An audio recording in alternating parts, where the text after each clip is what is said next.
Very good students, welcome है आपका हमारे यूट्यूब चैनल समसामयिकी घटना चक्र के ऑनलाइन प्लेटफॉर्म पे। जैसा कि हम लोग हर दिन का सेशन देखते हैं इंग्लिश के 20 क्वेश्चन का, ये एसएससी जीडी के लिए हम लोग सेशन चला रहे हैं और उम्मीद करता हूं कि ये सेशन आपके लिए बहुत हेल्पफुल होगा।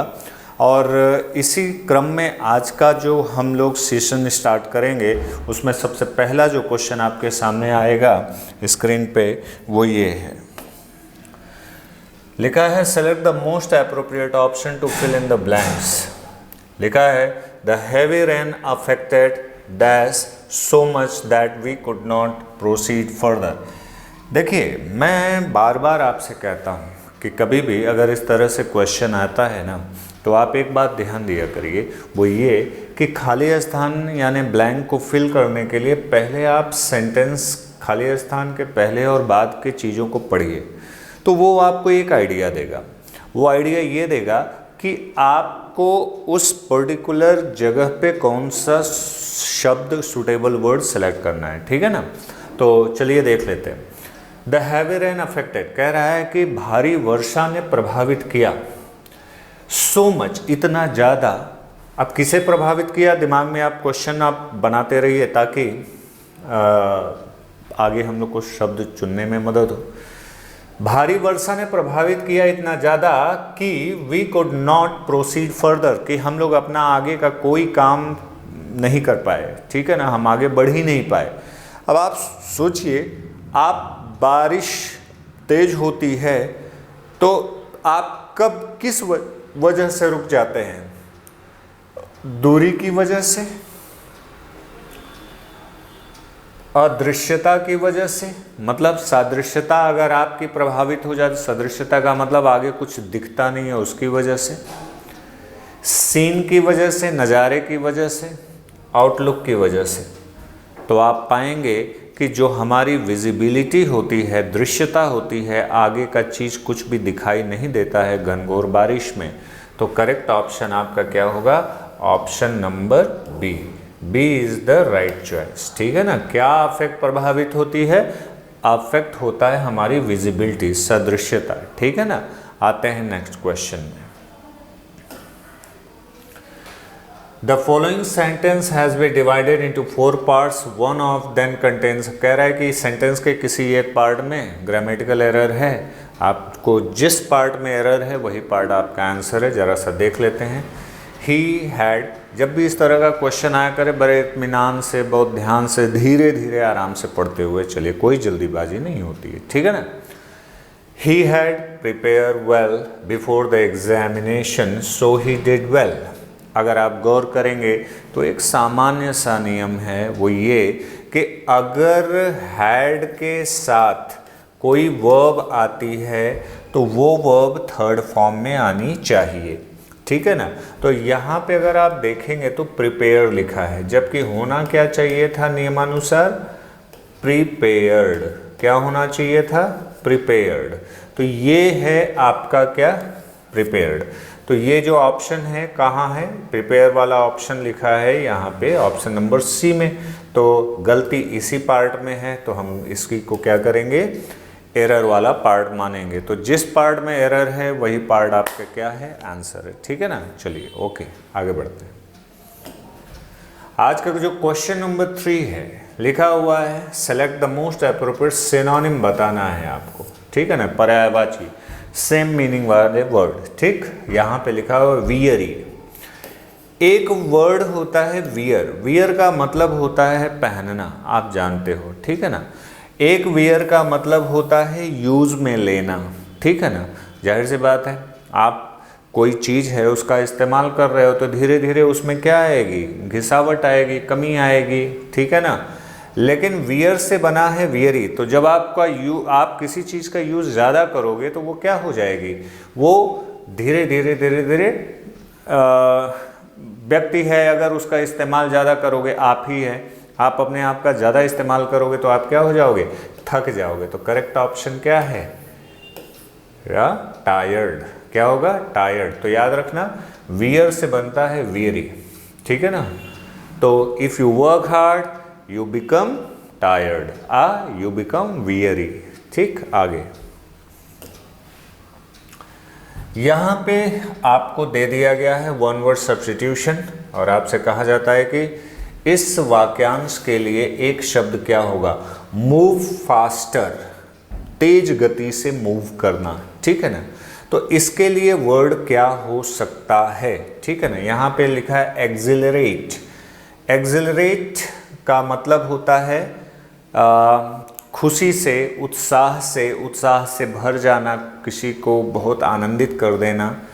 एब्डिकेट का मतलब होता है त्याग देना, छोड़ देना। और एब्निगेट का मतलब भी वही होता है। ये दोनों वर्ड सिनोनिम हो सकते हैं। यानी यहाँ पे मूव फास्टर, जब आप तेज़ी से चलाते हो, कोई चीज़ आगे बढ़ते हो, तो ये वर्ड आता है क्या, एक्सेलरेट। एक्सेलरेट का मतलब होता है तेज़ी से आगे बढ़ना, मूव फास्टर। एक्सेलरेट से बना होता है एक्सेलरेटर, जो आपको आगे बढ़ाता है। देखिए गाड़ियों में क्या लगा होता है, एक्सेलरेटर लगा होता है। जैसे उसको आप ज़्यादा करते हो, रेस करते हो, वो आपको आगे लेके बढ़ जाती है, ठीक है ना। हाँ, तो आगे बढ़ते हैं अभी। तो इसका करेक्ट ऑप्शन क्या होगा, एक्सेलरेट। आगे है, select the most appropriate meaning of the given idiom. एक इडियम दे दिया है फ्ली मार्केट, ठीक है ना। अब इसका मतलब क्या होता है, तो अगर आप देखा जाए तो फ्ली मार्केट जो होता है, पहला है a place where antiques and second hand goods are sold. ऐसा स्थान जहाँ पे बहुत ही पुराने और सेकेंड हैंड, ठीक है ना। एंटीक्स का मतलब होता है प्राचीन, बहुत प्राचीन चीज़ें, और सेकेंड हैंड वस्तुएं मार्केट में बेची जाती हैं। ऐसे जगह को आप क्या बोल सकते हो, फ्ली मार्केट। ये वाला ऑप्शन गलत है। सब्जी मार्केट और फल बाज़ार को नहीं बोलते हैं। यहाँ पे ये देखो स्टोलन गुड यानी चोर बाज़ार को भी नहीं बोला जाता। ये a place where fish and marine animals are sold, जहाँ पे मछली बाज़ार होता है, जी नहीं। फ्ली मार्केट का मतलब होता है जहाँ पे प्राचीन और सेकेंड हैंड गुड्स को बेचा जाए। कोई बहुत अच्छी चीज़ आपने खरीद ली, आप चाहते हो कि अब ये पुरानी हो गई है, फिर भी हमें एक वैल्यू मिल जाए, इसकी मूल्य मिल जाए, कीमत मिल जाए, आप इस मार्केट में जाके उसे बेच सकते हो, उसको कोई दोबारा खरीद सकता है, ठीक है ना। तो करेक्ट ऑप्शन ये है। आगे है, select the incorrectly spelled word. ऐसा वर्ड जो इनकरेक्ट है, मतलब स्पेलिंग उसकी रॉन्ग है, उसको हम लोग क्या करेंगे, देखते हैं कौन कौन सा है। प्रोलॉग भी सही लिखा हुआ है, हाँ स्पेलिंग सही है इसका। मेटालर्जी ये भी सही लिखा हुआ है। अडोलसेंस ये भी सही लिखा हुआ है। किशोरावस्था, एडोलसेंस का मतलब होता है किशोरावस्था, ठीक है ना। गलत है तो ऑप्शन नंबर ए, ठीक है ना। क्या गलत है, ऑप्शन नंबर ए। इसका सही स्पेलिंग क्या होगा, सही स्पेलिंग ये होगा ऑब्जर्वेटरी, TORY, ठीक है ना। करेक्ट ऑप्शन आपका क्या हो जाएगा, ऑब्जर्वेटरी। ओके, अच्छा जी, आगे बढ़ा जाए। Select the most appropriate option that can substitute the underline segment. अब आपको ये पूरा सेंटेंस लिखने के बाद यहाँ पे अंडरलाइन कर दिया गया है। कह रहा है पूरे सेंटेंस में नहीं, केवल इस हिस्से में क्या कोई ग्रामेटिकल एरर है। अगर है तो नीचे दिए गए ऑप्शन से आप क्या करेंगे, इसे सेलेक्ट करेंगे, ठीक है ना। तो इम्प्रूव करेंगे। आप जिस ऑप्शन को सिलेक्ट करेंगे माना जाएगा वही यहाँ पे आएगा। तो इसका जो करेक्ट ऑप्शन है वो होगा, देखो एक चीज़ जान लो, ये नरेशन के पॉइंट ऑफ व्यू से सेंटेंस बना हुआ है, ये इनडायरेक्ट नरेशन के स्टाइल में लिखा हुआ है सेंटेंस। तो आप इम्पेरेटिव सेंटेंस का एक नियम है कि इम्पेरेटिव सेंटेंस में हम लोग डू नॉट का जो पेयर बनता है उसमें से डू को हटाते हैं और इस नॉट को कंजंक्शन टू के पहले लगा देते हैं। तो ये सेंटेंस ऐसे लिखा जाना चाहिए, कैसे, शी टोल्ड हिम। अब यहाँ डू नॉट में से डू को हटाएंगे, नॉट रखेंगे और ये जो वर्ब है टच, यहाँ पे लिखेंगे to touch, not to touch her bag. तो नॉट टू टच जो है वो ऑप्शन बी में है, तो करेक्ट ऑप्शन क्या होगा? Option number B. ठीक है ना? तो उम्मीद करता हूँ चीज़ें समझ में आ रही होंगी। अगर देखिए मान लीजिए, देखिए ये प्रैक्टिस सेशन है, हम आपको क्वेश्चन सॉल्व करवा रहे हैं, केवल क्वेश्चन के आधार पे जो चीज़ें सामने आ रही हैं हम उसको डिस्कस कर रहे हैं, उससे रिलेटेड बातें बता रहे हैं। लेकिन अगर आपको चीज़ों को डिटेल्ड में समझना है तो उसके लिए आपको बाकायदे पूरी क्लास करनी पड़ेगी, और जल्द ही हम लोग यहाँ पे क्लासेस भी प्रोवाइड करेंगे। बहुत बेहतरीन तरीके से आपकी क्लास होगी, बहुत डिटेल्ड में क्लास होगी। तो अभी आप बने रहिए, आगे भी आपको चीज़ें समझनी होंगी। ठीक है ना? आगे बढ़ते हैं। अगला क्वेश्चन है, select the option that can be used as one word. एक बार फिर से आपका क्या आ गया? वन वर्ड सब्स्टिट्यूशन, यानी वाक्य के लिए या वाक्यांशों के लिए एक शब्द। कह रहा है a partner in crime, crime माने अपराध, अपराध में जो सहभागी आपका बनता है, जैसे आपने कोई अपराध किया और अपराध के दौरान कोई आपका साथ दे रहा है उस अपराध में, तो अपराध में जो सहभागी बनता है उसको हम लोग क्या बोलते हैं? उसको हम बोलते हैं अकम्प्लाइस। ये देखिए करेक्ट ऑप्शन ये होगा, इसको हम बोलते हैं अपराध में साथ देने वाला जो व्यक्ति है। ठीक है ना? जैसे कोई मान लीजिए एटीएम तोड़ रहा है, हाँ, आप वहाँ पे उसके सपोर्ट में गाड़ी स्टार्ट करके बाहर खड़े हैं कि करके आए तो मैं इसे लेके चलूँ कहीं छोड़ दूँ, तो आप भी अपराध में सहभागी हो गए, तो क्या कहलाएंगे आप? अकम्प्लाइस। ठीक है ना? अकम्प्लाइस। ठीक है, आगे आगे वर्ड है, इस वर्ड को अंडरलाइन कर दिया गया है और पूछ रहा है कि क्या अंडरलाइन पार्ट में कोई गलती है। तो देखते हैं, I must replying this letter immediately. एक बात तो जान लीजिए कि मस्ट एक मॉडल ऑक्सिलरी है। ठीक है ना? तो मस्ट के बाद, अगर ध्यान से समझना है, मस्ट के बाद अगर वर्ब की आईएनजी फॉर्म लगानी है ना बेटा, तो इसके पहले बी होना चाहिए। या तो अगर बी नहीं है, सीधे मस्ट के बाद अगर कोई भी मॉडल ऑक्सिलरी है तो वर्ब की क्या आनी चाहिए? फर्स्ट फॉर्म आनी चाहिए। तो अब यहाँ किसी भी ऑप्शन में बी लिखा नहीं हुआ है, यानी हमारा ये वाला ऑप्शन तो नहीं हो सकता। अब मस्ट के साथ वर्ब की फर्स्ट फॉर्म आनी चाहिए, रिप्लाई, और याद रखिएगा रिप्लाई के साथ हमेशा प्रेपोजिशन टू आता है। ठीक है ना? जैसे reply to my question, reply to my letter. ठीक है ना? तो रिप्लाई टू दिस लेटर होना चाहिए। तो मस्ट के बाद वर्ब की फर्स्ट फॉर्म इसमें भी है, लेकिन फॉर लगा है इसलिए ये नहीं लेंगे। रिप्लाई के बाद सीधे दिस लेटर लिखा है, प्रेपोजिशन नहीं लगाया है, इसलिए बी भी गलत हो गया। रिप्लाई टू दिस लेटर यही ग्रामेटिकल सही है, तो करेक्ट ऑप्शन क्या होगा? करेक्ट ऑप्शन होगा ऑप्शन नंबर सी। ठीक है ना?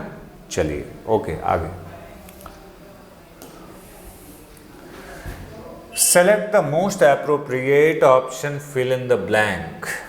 फिर से आ गया खाली स्थान। मैं जैसा कि पहले बोला था, अब भी कहता हूँ कि इस तरह के क्वेश्चंस को अगर आपको सॉल्व करना है ना, तो सबसे पहला काम आपको ये होना चाहिए कि ब्लैंक के बाद और पहले की चीज़ों को आपको क्या करना है? विधिवत पढ़ लेना है, समझ लेना है। इससे क्या होता है ना कि ब्लैंक में कौन सा सूटेबल वर्ड आएगा आप इसको पकड़ सकते हो। ये चीज़ मैं बार बार कहता हूँ। पढ़ते हैं, she is so of plants that she can spend her entire day in a garden. ठीक है ना? अब देखो यहाँ पे ऑफ लगा है, कभी कभी आप खाली स्थान में क्या आएगा, उसके बाद, उसके जस्ट बाद और पहले के शब्दों को भी गाइड कर सकते। जैसे यहाँ पे ऑफ आ गया, यानी यहाँ पे कोई ऐसा वर्ड आएगा जिसके जस्ट बाद क्या लगा होना चाहिए? ऑफ। इसे हम बोलते हैं फिक्स्ड प्रेपोजिशन। ठीक है ना? फिक्स्ड प्रेपोजिशन यानी कुछ शब्द ऐसे होते हैं जिन्हें अपने साथ उस प्रेपोजिशन को रखना ही रखना पड़ता है, उसे हम बोलते हैं फिक्स्ड प्रेपोजिशन। और बेटा जानिएगा, ये फिक्स्ड प्रेपोजिशन उस शब्द के साथ आएंगे तभी वो शब्द पूरा सार्थक अर्थ देगा, ठीक है ना, कंप्लीट अर्थ। देखते हैं, शी इज सो। अब इसके बाद क्या आना, अब सो लगा हुआ है तो इसके बाद आना चाहिए क्या, एडजेक्टिव। अब यहाँ पे लविंग, अटैच, इंटरेस्टेड, फॉन्ड तीनों आपका क्या है, एडजेक्टिव है। तो यहाँ पे सबसे सुटेबल वर्ड होगा क्या, fond. She is so fond. याद रखिएगा, फॉन्ड का मतलब होता है, फॉन्ड ऑफ के दो अर्थ निकालेंगे। एक तो किसी चीज़ का शौकीन होना या किसी चीज़ को बेहद पसंद करना। जो चीज़ आपकी पसंद बन जाती है वही आपकी शौक बन जाती है, ठीक है ना। तो she is so fond of plants, वो पौधों को इतना ज़्यादा पसंद करती है कि she can spend her entire day in a garden. वो पौधों से उसको इतना ज़्यादा लगाव है कि अपना पूरा दिन, एंटायर डे कहाँ कर सकती है, स्पेंड बिता सकती है, बगीचे में, ठीक है ना बेटा। आगे बढ़ते हैं, अगला क्वेश्चन एक बार फिर से कह रहा है कि सेंटेंस लिखा हुआ है, एक पार्ट उसका क्या है, अंडरलाइन है। यानी पूरे सेंटेंस पे फोकस नहीं करना है आपको, पूरे सेंटेंस में गलती नहीं फाइंड आउट करनी है, गलती पर ध्यान देना है जहाँ पे अंडरलाइन पार्ट है। अगर आपको लगता है कि अंडरलाइन पार्ट में ग्रामेटिकल एरर है तब तो बड़ी अच्छी बात है, ऑप्शन ढूंढिए। लेकिन लगता है कि जैसा अंडरलाइन वाला पार्ट लिखा हुआ है वैसा ही ग्रामेटिकली सही है, तो वो ऑप्शन सेलेक्ट करेंगे जिसमें लिखा होगा नो सब्स्टिट्यूशन रिक्वायर्ड, ठीक है ना। तो फिलहाल अभी हम चेक कर लेते हैं कि क्या वास्तव में उसमें एरर है। तो चलिए देखते हैं, पूरा पढ़ते हैं। There have been heavy rains in the city. कह रहा है कि शहर में बारिश बहुत तेज हो रही है, ठीक है ना, हुई है। In the city even then hurricane made landfall. अभी देखो ये प्रेजेंट परफेक्ट का स्ट्रक्चर है और इसके बाद इवन देन लगाकर सेंटेंस बनाने का कोई औचित्य नहीं है, ठीक है ना। हाँ, ये एक बात है कि अगर यहाँ पे, अब देखिए from the hurricane, hurricane actually तूफान का नाम होता है बेटा, ठीक है ना। यहाँ पे जो करेक्ट ऑप्शन होगा वो होगा option B, since the hurricane made landfall. क्यों होगा, क्योंकि सिंस, एक बात याद रखिएगा, सिंस जब कंजंक्शन बनता है ना तो इसके पहले आने वाला जो सेंटेंस होगा वो प्रेजेंट परफेक्ट का होगा, प्रेजेंट परफेक्ट का। अब देखिए यहाँ पे ये प्रेजेंट परफेक्ट में बना हुआ है, ठीक है ना। और उसके बाद पास्ट इंडेफिनिट आना चाहिए। तो ये देखिए यहाँ पे हरिकेन मेड, मेड वर्ब की सेकंड फॉर्म है, पास्ट इंडेफिनिट है। कह रहा है देयर है, अब ये सेंटेंस ऐसे होना चाहिए था, there have been heavy rains in the city since the hurricane made landfall, ठीक है ना। जब से तूफान से लैंडफॉल हुआ है तब से लेकर अब तक बारिश शहर में हो रही है, यही ये बात ये कह रहा है। तो ठीक है, इस बात सिंस का मतलब होता है तब से, ठीक है ना। तो आगे बढ़ते हैं, करेक्ट ऑप्शन होगा बी इसका। आगे select the option that can use one word. देखिए वन वर्ड सब्स्टिट्यूशन बोल रहा है, कह रहे फ्लूइड सेक्रेटेड बाय फ्लावर्स, फूलों के द्वारा जो फ्लूइड, फ्लूइड मतलब होता है द्रव, तरल पदार्थ, फूलों के द्वारा जो द्रव सेक्रीट किया जाता है मतलब निकाला जाता है, विच इज कलेक्टेड बाय बीज, उसे कौन कलेक्ट करता है, कौन इकट्ठा कर लेता है, फूलों के रस को, रस माने फ्लूइड, फूलों के रस को कौन इकट्ठा करता है, बीज, मधुमक्खियाँ, ठीक है ना। किस लिए, फॉर मेकिंग हनी, उससे वो क्या बनाती हैं, हनी बनाती है। हनी का मतलब होता है शहद। तो शहद बनाने के लिए वो क्या करती हैं, फूलों के रसों को क्या करती हैं, कलेक्ट करती हैं। तो उसे क्या बोलते हैं, उस रस को, जो रस फूलों द्वारा निकाला जाता है और मधुमक्खियों द्वारा इकट्ठा किया जाता है। तो याद रखिएगा, उसको हम लोग, बहुत लोग सोचते हैं जूस, तो बेटा जूस नहीं होता। जूस तो आप कोई भी फल का जूस आप घर में निकाल सकते हो, आम का जूस, संतरे का जूस, ठीक है ना, करेले का जूस, लौकी का जूस, वो सब जूस हुआ। लेकिन फूलों का ही जो रस होता है, और उस रस को मनुष्य नहीं मधुमक्खियाँ इकट्ठा करती हैं, तो उसके लिए वर्ड आएगा क्या? नेक्टर। उस रस को हम लोग बोलते हैं नेक्टर, ठीक है ना। यूफोरिया जो होता है उसे हम बोलते हैं किसी भी उत्साह का चरम सीमा, मतलब ऐसा उत्साह जो थोड़ा सा सामान्य से अधिक हो जाए, ठीक है ना, उसे यूफोरिया कहते हैं। जूस आप समझ लीजिए। एम्ब्रोसिया का मतलब होता है अमृत। क्या होता है? अमृत। उसको बोलते हैं एम्ब्रोसिया, ठीक है ना। आगे बढ़ते हैं, करेक्ट ऑप्शन है ये। कह रहा है कि एक यहाँ पे सेंटेंस में अंडरलाइन करके मुहावरा दिया हुआ, ये लिखा हुआ, ये देखो मुहावरा, ठीक। और इस मुहावरे का अर्थ पूछ रहा है कि सेंटेंस में किस सेंस में उस मुहावरे का इस्तेमाल किया गया है। तो सेंटेंस में जब मुहावरा दे दे, देखो दो तरह से क्वेश्चन आपके पास मिल रहा है। एक तो ये है कि सीधे सीधे क्या दे दिया जाता है, आपको मुहावरा दे के अर्थ पूछ लिया जाता है। तो जब सीधे सीधे मुहावरा दे के अर्थ पूछ लिया जाए तो समझ लीजिएगा कि अगर आपको रटा है तब तो आप कर पाओगे। लेकिन अगर मान लीजिए सीधे सीधे न देकर ये क्या कर दिया जाए, आपको सेंटेंस में इस्तेमाल करके दे दिया जाए, तो आपका सरदर्द 50% कम हो गया। तो अब आप क्या करेंगे, आप सेंटेंस को पढ़ के एक आइडिया लगा लेंगे कि इसमें कौन सा ऑप्शन आएगा। चलिए, I will always be grateful to my friend.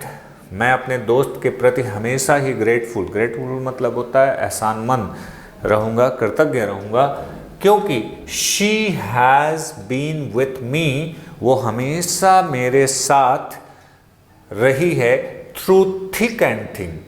आप सोचिए, कल्पना करिए, ठीक है आपको ये इसका मीनिंग नहीं पता है, लेकिन इमेजिन करिए कि कोई आप किसी के प्रति ग्रेटफुल, एहसानमंद कब होंगे, कौन से दोस्त के साथ? जो आपके साथ सभी दुख और कष्ट और सुख दुख दोनों में खड़ा हो।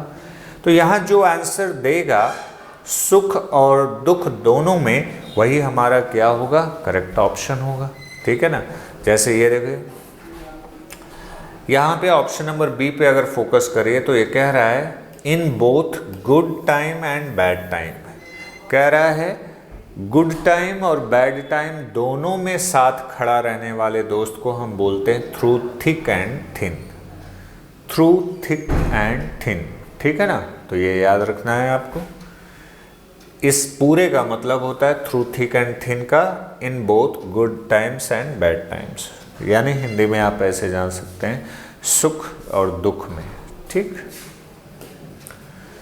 जो क्वेश्चन अगला आपके स्क्रीन पे फ्लैश कर रहा है, ये क्वेश्चन है किसका? एंटोनिम का। पूछ रहा है कि ये जो गिवन वर्ड है अपॉइंट का, इसका क्या होगा? विलोम शब्द। तो अपॉइंट का अर्थ होता है किसी व्यक्ति को नियुक्त करना, किसी पद विशेष पे क्या करना? स्थापित करना, नियुक्त करना। तो इसका जो करेक्ट ऑप्शन होगा वो डिसमिस होगा। डिसमिस ही आपका क्या बन जाएगा? करेक्ट ऑप्शन बन जाएगा, ठीक है ना। तो ये ध्यान रखना होगा कि अपॉइंट का उल्टा डिसमिस होता है, ठीक है ना, उसको निकाल देना, डिसमिस कर देना। तो ये करेक्ट ऑप्शन है। अगला क्वेश्चन है the following sentence has been split into. फिर से आपको एक सेंटेंस के 4 खंडों में डिवाइड कर दिया है और पूछ रहा है कि किस पार्ट में एरर है। तो इसको देख लेते हैं। Owing for his illness, he could not achieve his goals। कह रहा है अपने इसका भाव ये है कि अपनी बीमारी के वजह से वो अपना लक्ष्य, अपना गोल अचीव नहीं कर पाया। तो एक रूल ग्रामर का जान लो बेटा। एक प्रेपोजिशनल फ्रेज है, ये प्रेपोजिशनल फ्रेज है जिसका नाम है owing to। क्या नाम है? owing to, यानी owing के, इसका अर्थ होता है के कारण। क्या होता है? के कारण, ठीक है ना, या की वजह से,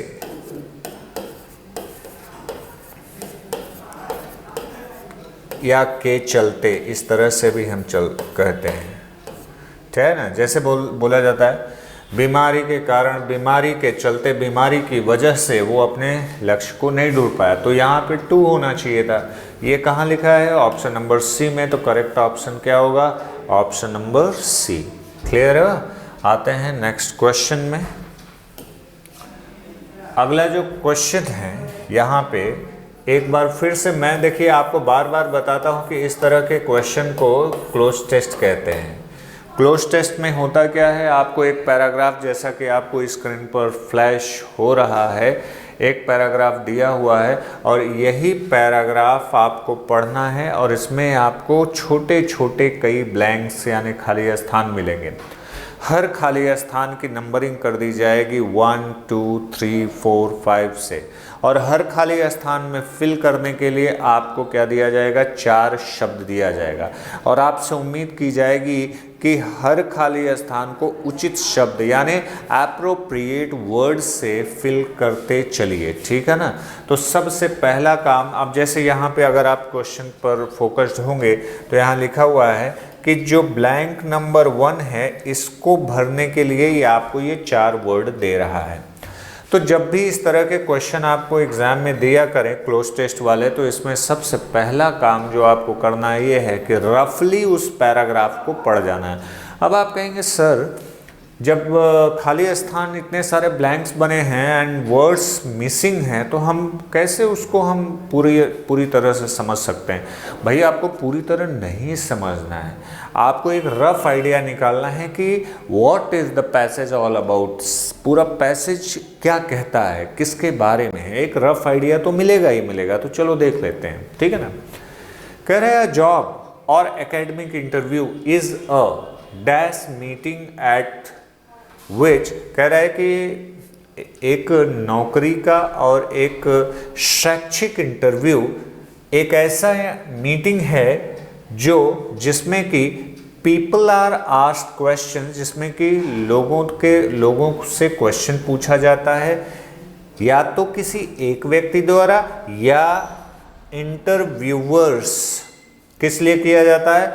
interviewers to find out if they are suitable for job. या तो उनको एक व्यक्ति इंटरव्यू कर लेता है या तो उनका पूरा ग्रुप लेता होगा, ठीक है ना। ये चेक करने के लिए कि क्या वो लोग जॉब के लिए सुटेबल हैं। अच्छा, sometimes interviews for jobs are walk in. कभी कभी क्या होता है कि हमारा जो इंटरव्यू होता है जॉब के लिए वो क्या होता है, वो हमारा ये दिया जाता है वॉक इन होता है, जिसका मतलब है कि कैंडिडेट्स, ठीक है ना, instructions in end goes directly with all related such as CV, certificates, testimonials to place where an interview is conducted. देखो अब हम इसका फिल करना शुरू करते हैं कि किस तरह से इसका हम लोग इस्तेमाल कर सकते हैं, ठीक है ना। तो यहाँ देखिए कह रहा है जॉब और academic interview is dash meeting. अब आप सोचिए कि जॉब का इंटरव्यू होगा या फिर किसी एकेडमिक शैक्षिक इंटरव्यू होगा, तो वो कैसी मीटिंग होगी? क्या वो घातक मीटिंग होगी? क्या वो डिसाइडेड मीटिंग होगी? क्या वो सार्वजनिक मीटिंग होगी? जब आप मीटिंग करने जाएंगे आप अपने नौकरी के लिए, तो क्या वो सब सार्वजनिक मीटिंग होगी सबके साथ? नहीं। क्या वो फॉर्मल मीटिंग होगी, औपचारिक? जी हाँ, आपकी वो क्या कौन सी मीटिंग होगी? वो फॉर्मल मीटिंग होगी। क्या होगी? Formal meeting. तो यहाँ पे जो वर्ड आएगा वो आएगा फॉर्मल आएगा। अब आते हैं कि सेंटेंस नंबर 2 को फिल करने के लिए कौन सा ऑप्शन मिला हुआ है। तो आप देखिए इसमें कहता है कि जॉब और academic interview is a formal meeting. यहाँ हमने आपको समझाने के लिए लिख लिया, एक औपचारिक मीटिंग है एट विच, जिसमें कि पीपल आर आस्क्ड क्वेश्चंस, जिससे लोगों से क्वेश्चन किया जाता है बाय वन, या तो एक लोग क्वेश्चन करेंगे या तो कंपनी। भाई कंपनी थोड़ी आएगी इंटरव्यू करने पूरा। पैनल का मतलब होता है बेटा समूह, या तो एक व्यक्ति क्वेश्चन करेगा या तो इंटरव्यूअर का पूरा पैनल करेगा। पैनल माने होता है समूह। अब आगे पढ़ लो, पैनल ऑफ इंटरव्यूअर्स, यानी इंटरव्यूअर्स का पैनल करेगा। किस लिए करेगा? To find out if they are suitable for job, कि वो लोग जॉब के लिए सुटेबल हैं या नहीं। समटाइम्स, कभी कभी interviews for job are walk in, कभी कभी इंटरव्यू के जो जॉब होते हैं वो वॉक इन होते हैं, ठीक है ना। विच मीन्स दैट, इसका ये मतलब है कि द कैंडिडेट्स, अब ब्लैंक नंबर 3 में क्या भरना है ये देख लेते हैं। कैंडिडेट्स, ठीक है ना। कैंडिडेट्स के बाद candidates devoting, candidates preparing, candidate following, candidate एनेक्टिंग।